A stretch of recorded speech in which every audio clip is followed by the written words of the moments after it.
Assalamualaikum warahmatullahi wabarakatuh. Balik lagi bersama saya Bang Bayu, Bang Bayu.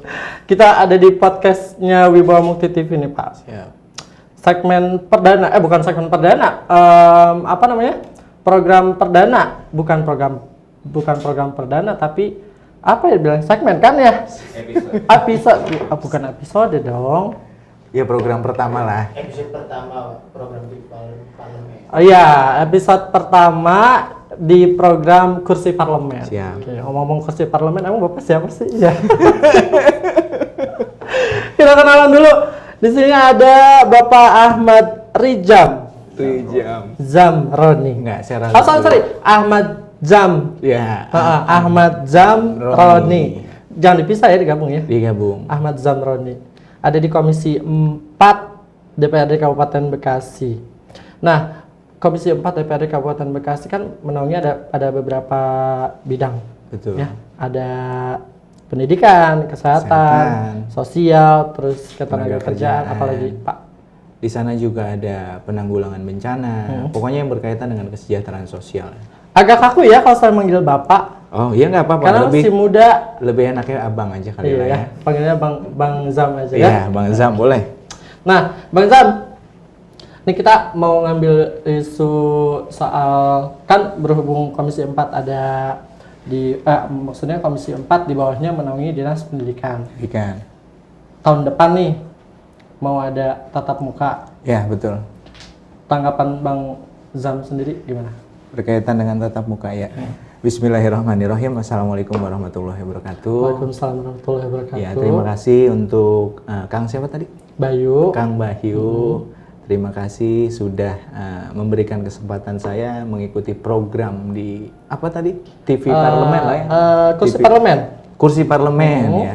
Ya mudah-mudahan program ini berjalan lancar ke depan. Terus teman-teman juga memberikan informasi-informasi yang berkaitan dengan kedaerahan kita terus-menerus lah biar publikasi kaitan informasi tersebut dapat bisa terserap oleh masyarakat luas. Dibantu juga ya Bang. Amin, siap kita bantu terus. Jadi tadi menyambung pertanyaan yang Kang Bayu sampaikan berkaitan dengan wacana pemerintah pusat untuk melakukan belajar tatap muka. Oh, sejauh ini masih wacana? Ya, karena memang kalau berdasarkan aturan itu wacana tatap muka ini harus dibuat dulu surat keputusannya yang dilempar nanti ke provinsi. Itu yang pertama. Dari provinsi langsung diteruskan oleh kabupaten kota di seluruh Indonesia. Jadi kaitan itu yang mau ditanyakan apanya dulu nih? Kesiapan dari kesiapan kita. Sendiri. Yang jelas gini, kita sudah melakukan di Komisi 4 ini sudah melakukan monitoring. Baik monitoring kesiapan sekolah, baik monitoring penggunaan dana BOS dan lain sebagainya. Sejauh ini dari beberapa hampir sekitar 10 atau 11 sekolah yang kemarin kita lakukan monitoring berkaitan dengan ramainya wacana tatap muka. Kita lihat di Kabupaten Bekasi ini luar biasa tingkat kesiapannya ya yang dilakukan sekolah-sekolah khususnya SD atau SMP yang memang menjadi pemantauan kita di kabupaten karena tingkat SMA, SMK dan sederajat itu kewenangan provinsi. Kita pada tahapan SD dan SMP, PAUD, SD, SMP lah. Jadi mereka sudah mempersiapkan kaitan WC umum yang layak. Terus kaitan tempat cuci tangan, terus sarana dan prasarana yang memang menunjang kesiapan mereka ketika nanti tatap muka, kursi belajar yang harus juga berjarak dan lain sebagainya. Cuma kita di Komisi 4 tidak segan-segan selalu mengingatkan, baik dari sekolah atau dinas pendidikan, paling tidak wacana ini dipersiapkan matang. Misalnya begini, karena kita se-Jawa Barat kabupaten yang paling banyak ya positif angka COVID-nya, selain ada juga Kota Bekasi, terus mungkin juga Karawang atau Depok. Jadi kita benar-benar nggak bisa serta-merta mengikuti wacana kesiapan itu langsung semua sekolah. Kita mengingatkan di Komisi 4 untuk Dinas Pendidikan melakukan mapping.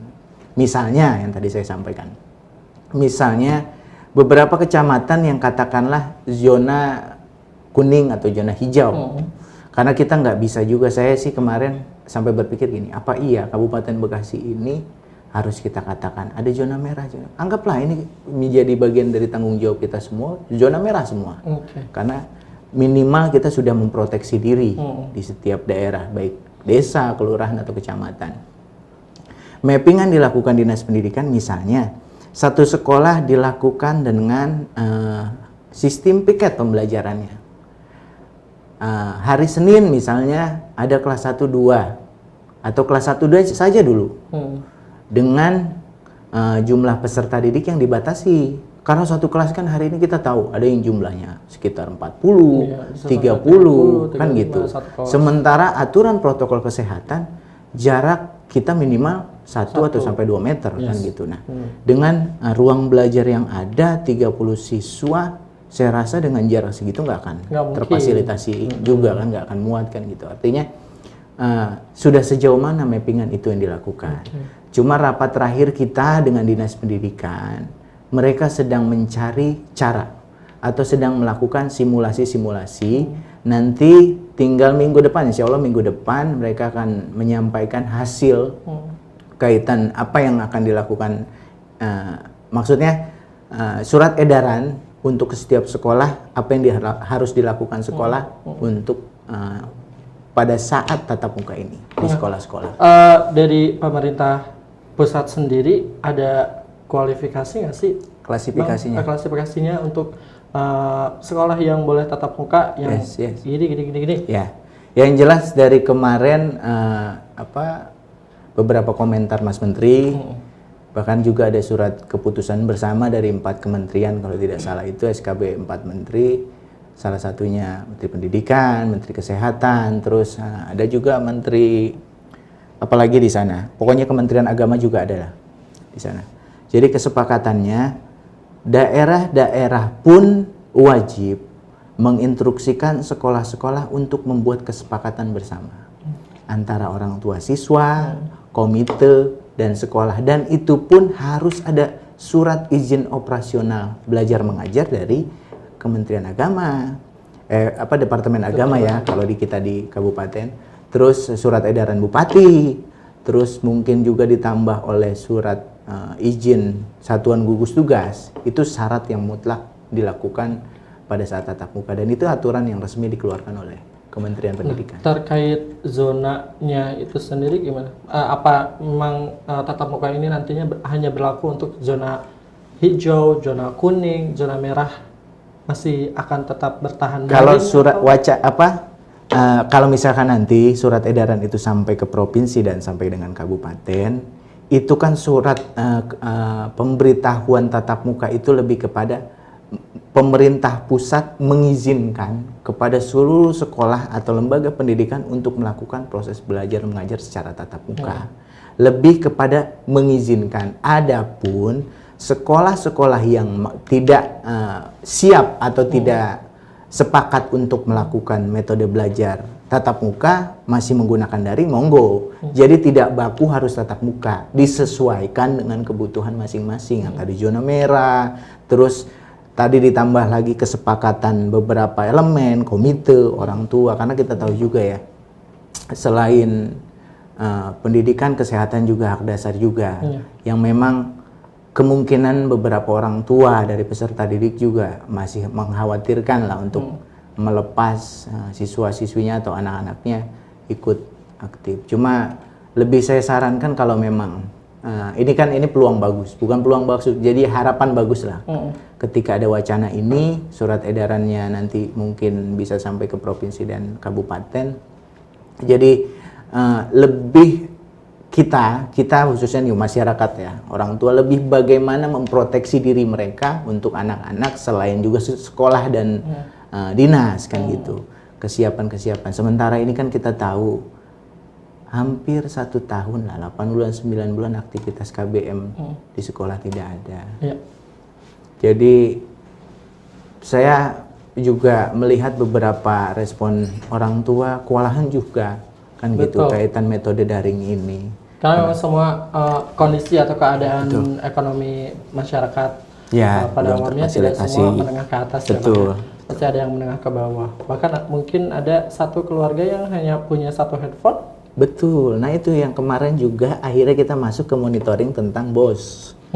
Misalnya begini, aturan perubahan menteri di Permen kalau nggak salah Permen 19 tahun 2020 bahwa peruntukan dana BOS itu mengarah ke salah satunya untuk kuota internet gratis. Cuman kan begini, di setiap daerah punya kelemahan kaitan pendataan dan lain sebagainya. Atau mungkin saja Dinas Pendidikan kewalahan kaitan updating langsung ke kementerian, kan nomor handphone dan lain sebagainya. Itu juga jadi kendala di setiap daerah. Jadi saya pikir itu pun belum terlalu efektif lah ya. Tinggal bagaimana akhirnya orang tua mensiasati secara mandiri gitu loh.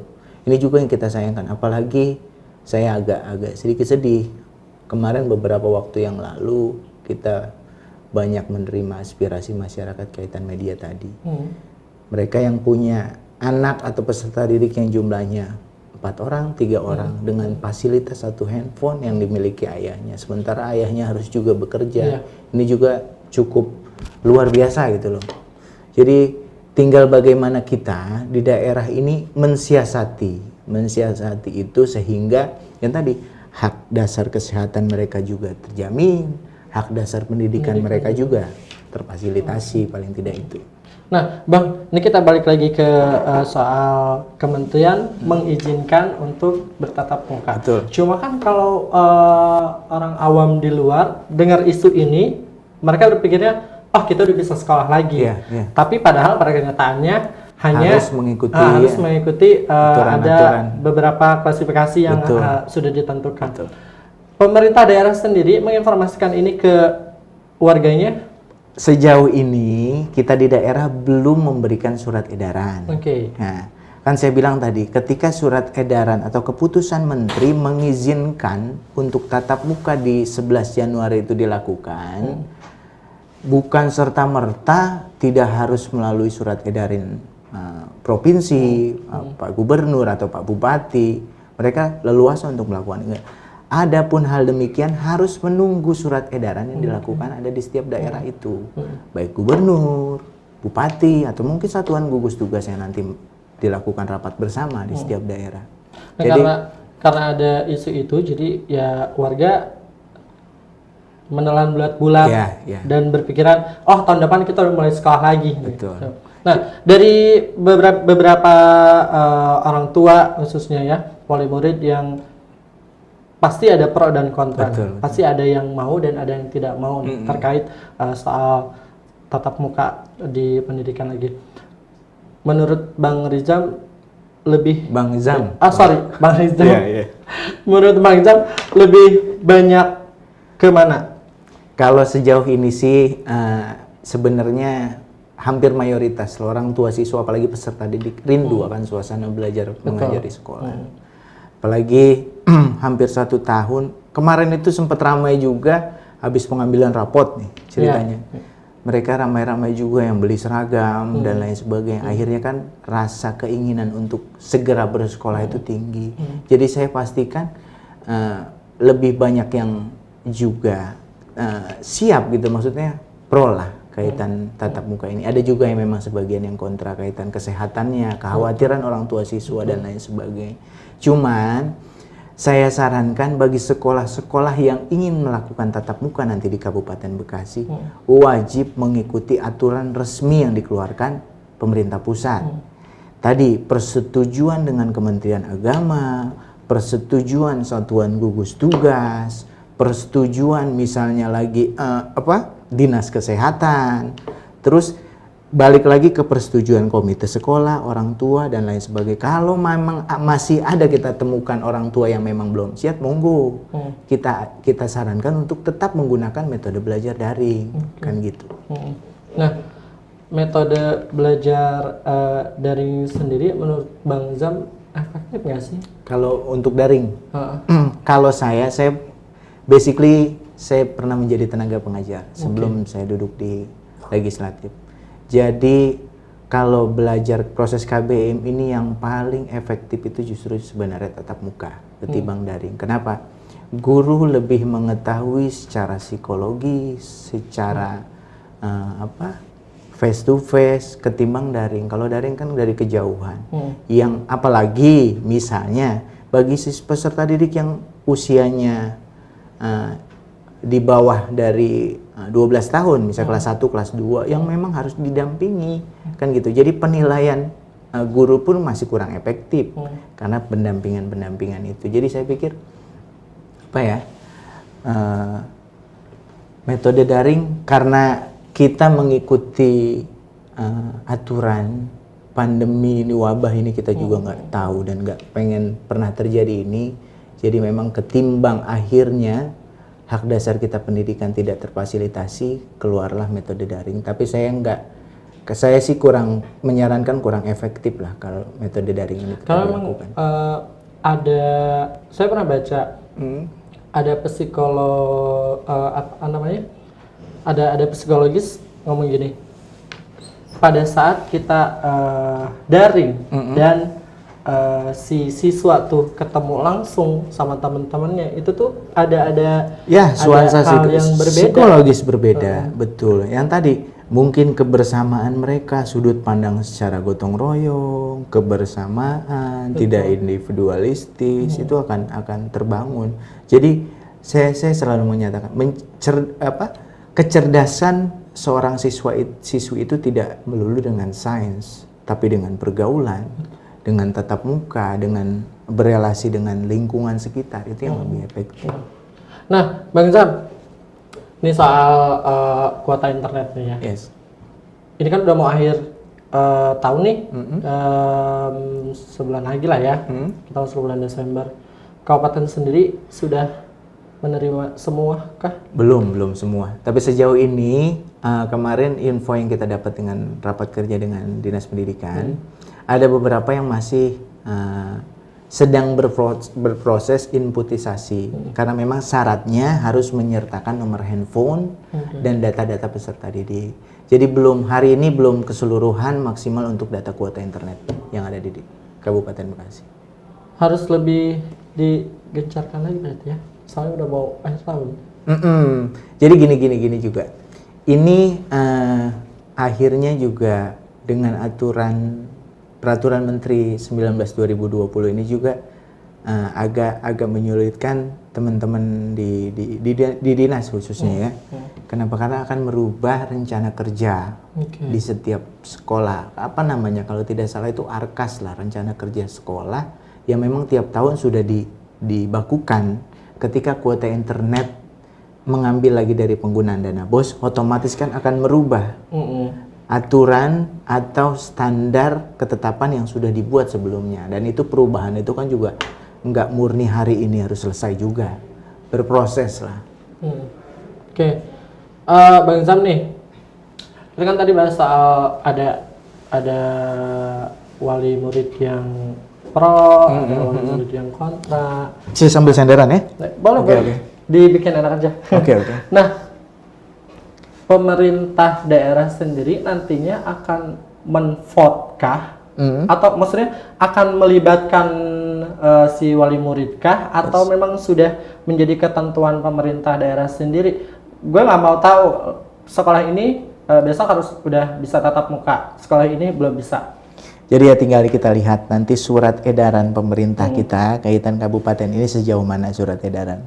Kalau memang akhirnya surat edaran bupati atau kepala daerah kita sama resmi yang dikeluarkan oleh pemerintah pusat kaitan itu, tetap menggunakan musyawarah mufakat di setiap sekolah, rapat bersama orang tua. Kan gitu. Rapat bersama orang tua ini antara lain kan juga pasti yang tadi Kang Bayu sampaikan. Kang, bagaimana nanti sistemnya vote atau tidak dan lain sebagainya. Nanti tinggal bagaimana kebijaksanaan sekolah. Wabil khusus komite, karena memang mereka yang mewakili orang tua. Kalau berdasarkan suara itu saya pikir musyawarah di sekolah jarang terjadi lah ya. Paling lebih ketentuannya bagi mereka yang kontra, monggo disarankan untuk lebih baiknya saran saya. belajar tetap di rumah dengan metode daring. Asal si guru dan sekolah tetap memfasilitasi yang tatap muka, sementara yang mau daring tetap terfasilitasi juga. Paling tidak ada lagi yang namanya harus vote, sementara yang kontra kalah gitu, dan dia tidak terfasilitasi secara pendidikan. Nggak mau saya. Harapan saya jadi begitu. Yang tidak setuju pun, yang kontra pun akhirnya terfasilitasi. Akhirnya dia mau dengan metode daring, monggo. Sekolah harus memfasilitasi. Oke.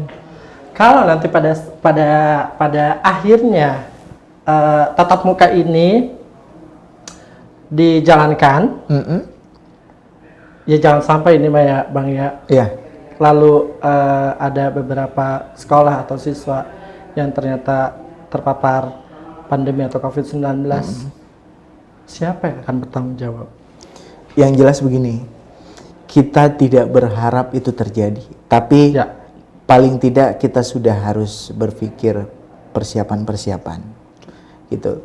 Jadi sejauh ini pemerintah pusat, pemerintah daerah sudah sangat intens.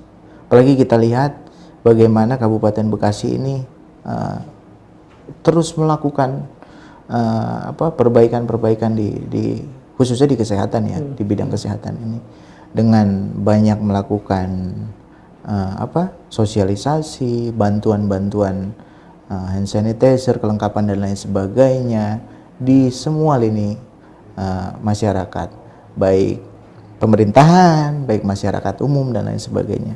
Kalau memang pun akhirnya terjadi, siapa yang harus bertanggung jawab? Saya pikir gini, tadi kesepakatan di sekolah tentang metode tatap muka itu menjadi kesepakatan kita semua, bukan lagi bertanggung jawab pada salah satu elemen atau pemerintah atau siapapun. Jadi ini tanggung jawab kita semua.